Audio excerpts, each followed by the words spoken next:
Speaking of safety, private military companies are increasingly being used to provide security overseas, especially in Iraq. But what effect do they have on war zones, and are there any risks in allowing for-profit corporations to be in on the business of war? A new documentary called Shadow Company examines these issues and more. The director of the film, Nick Bicanic, joins us now. Thanks for joining us. I appreciate it. Thanks for having me. Well, do these guys really, are they accountable, first of all? Do they fall under U.S. and Iraqi laws? Well, it's one of the very interesting things that we discovered in the making of the film is that from the early days of the involvement of private military companies in Iraq, they do not fall under local Iraqi laws.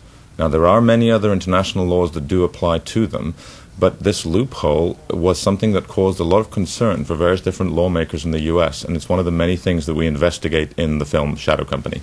Now, this seems to be a growing trend, having these private armies. Why is that?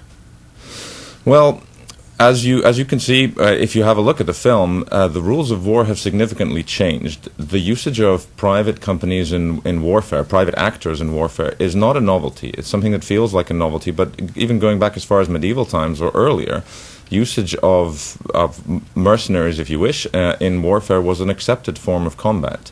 It's only really with the creation of the modern nation-state, and therefore the monopoly on the use of force coming under a nation-state army, that the usage of mercenaries ceased.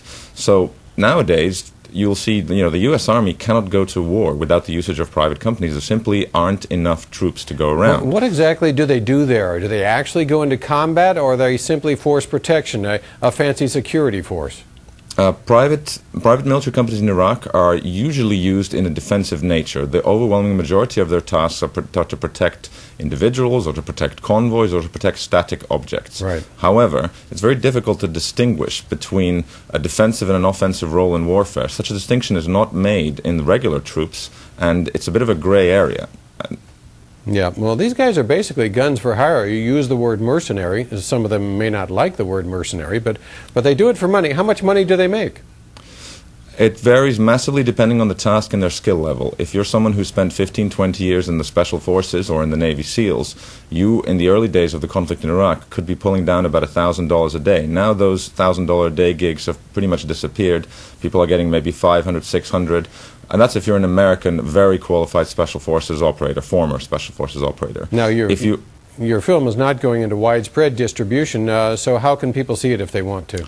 The only way to get a copy of this film, or to see the trailer for it, if you're interested in it, is to check out the website, which is www.shadowcompany.com. There's a lot of clips on there, and I think people will find it's a unique insight into the modern-day world of private warfare. Nick Bicanic, I appreciate you coming in. Very nice. Thank you very much. Well, a co-ed goes missing in Wisconsin.